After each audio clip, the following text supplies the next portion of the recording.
Smackdown, August 28th, 2003. We're in El Paso, Texas. The show begins with who's that jumping out the sky?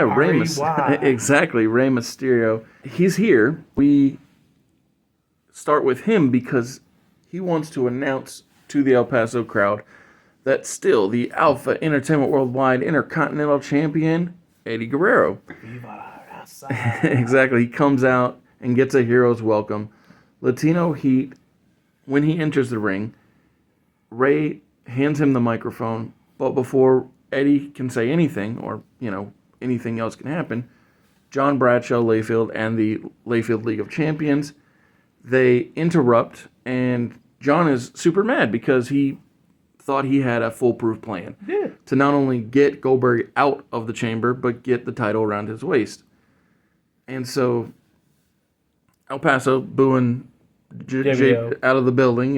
They're very mad. Is this before he? This is well before he did the border segment, isn't it? I don't think that'll ever happen. There's a good chance, but in real life, it had not yet happened, and I'm not sure I'll do that.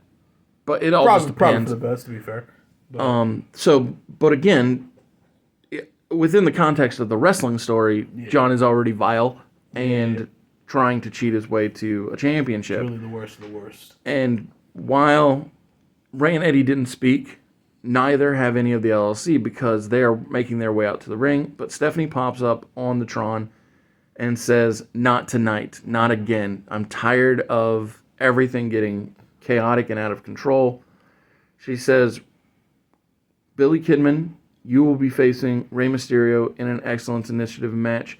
But up next, John Bradshaw Layfield will be going against Eddie Guerrero one-on-one for the Intercontinental Championship. I want security to escort everybody away from ringside, but just Eddie and John." Okay. And, it's just a way for her to prove that I'm in charge. Exactly. Like, everybody might think that it's gang rules up in here, but everybody but Stephanie. This ain't WCW. We can't just have the NWO running roughshod. Well, it's also not NXT every time we're building toward War Games. Well, shoot, we didn't even need War Games this time.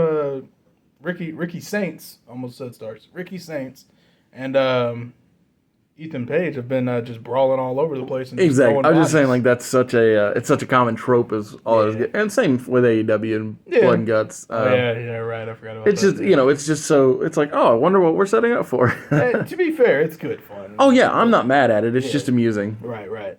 But I'm going to pop up, or probably already have popped up, any number of JBL versus Eddie Guerrero matches because they've had plenty. Yeah. And the fact a lot of good ones, too. Absolutely. And the fact is, Eddie retains because we're in El Paso. We're opening the show on a high note with... Wait, we don't just have wrestlers lose in their hometown? One of my top guys... Oh, I don't know if you've noticed, but I'm not for that. So we get a recap of all the efforts Hurricane Helms, Jamie Noble, and now rechristened Saren Moore have gone through to find their heroic warrior guide to getting them in the right mindset. At the end of the package, it says, "In action, Koinonis," which is the name of the faction. And we, for the first time, clearly see Toa Reigns is that mountain of a man and figuratively. Was the one that was traded for William Regal. So Toa Reigns, Saren, and Hurricane, along with Jamie at ringside, take on the Iron Addicts of Hardbody Hardy, Jack Johnny, Magic Mark with Val at ringside. Gosh.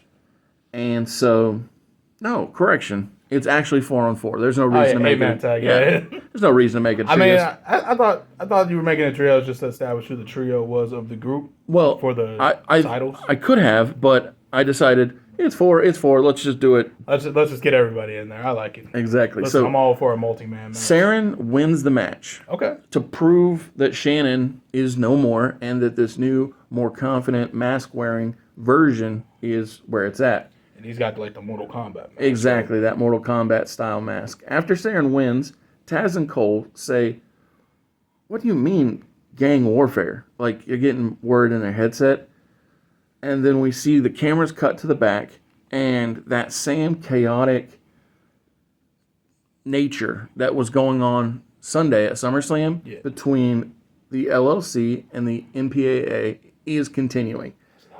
And so Stephanie has everyone thrown out. So everyone that is except for Mark Henry because he is television champion. Right.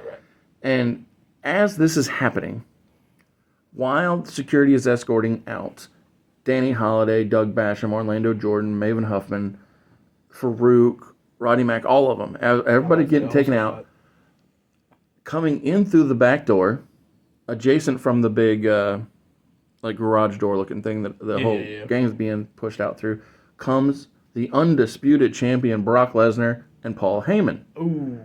And while they come in, we see a commercial for Day of Reckoning, which is the upcoming Smackdown exclusive pay-per-view. Exactly. And it's funny, so while I was booking the show, I used the Day of Reckoning 2, because it's the second Day of Reckoning.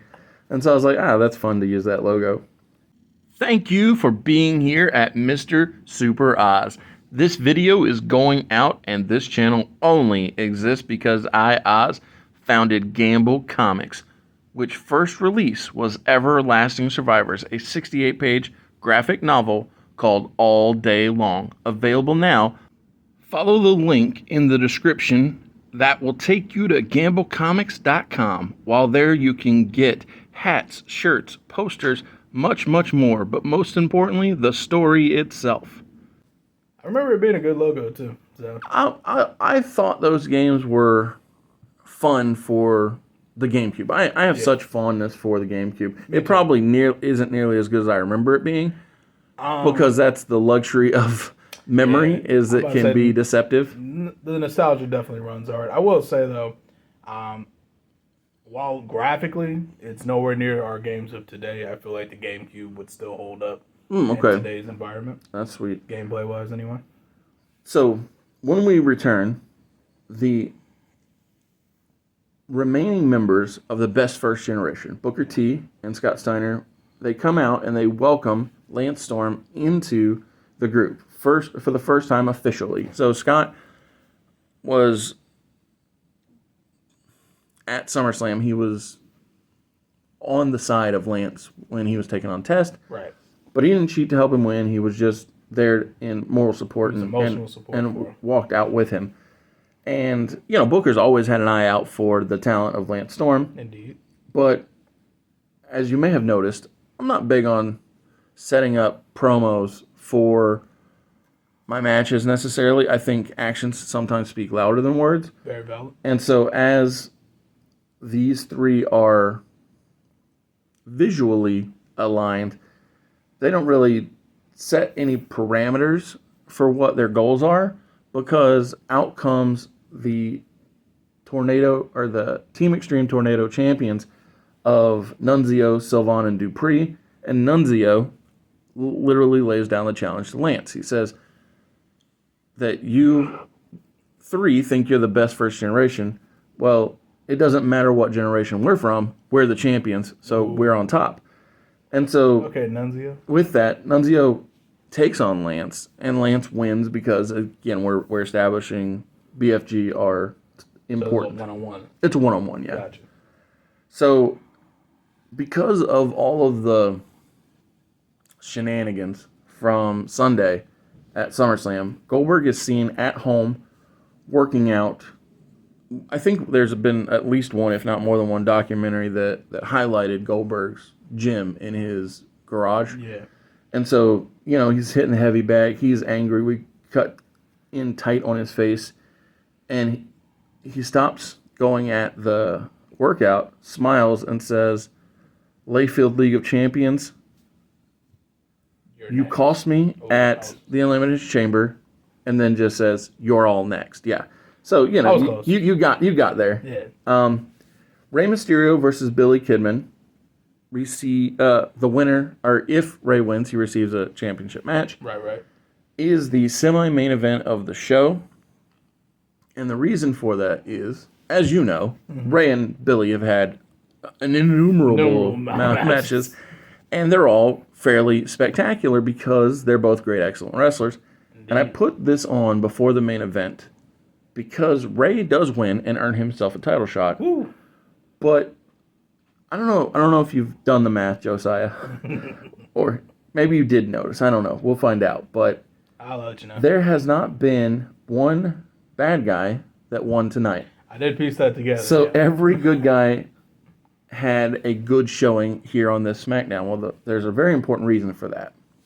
Man, it must be a dominating heel victory at the end of the night. Well, it's not so much of a heel victory as it is tonight in El Paso. Mark Henry comes out to defend his television championship, and his challenger is Brock Lesnar. Oh. The undisputed champion comes out and wants to walk away with 2 titles. Oh, that's rough. And poor Mark. so what I'm doing on this night, in this place, in this On main this event, day, if you see clearly. Brock and Mark Henry are getting the Brock Lesnar Big Show ring collapse spot. Oh, wow. Okay. Now, years later at Vengeance, Mark Henry and Big Show would recreate the Brock Lesnar Big Show spot. And then I think another 5 to 8 years later, they do it again with Braun Strowman and Big Show, I think. Was it Big? I thought Mark had another one with Big Show, too.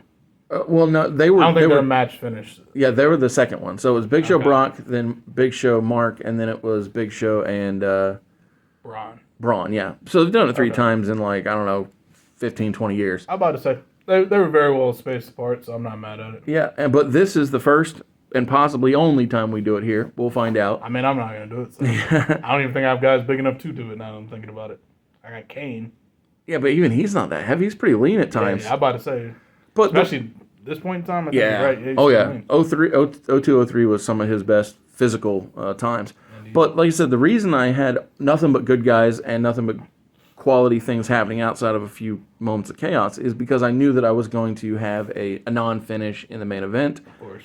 And so with that, I tried to make it happy all throughout the show. Hey, listen. You got us in the crowd holding semi-happy. Yeah, and don't get me wrong, when you see something for the first time, I know personally when I saw this for the first time, I was like, no way.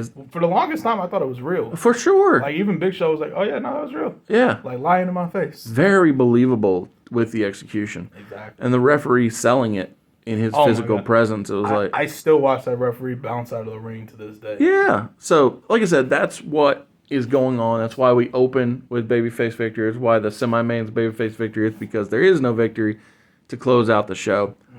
But, yeah, thank you for being here.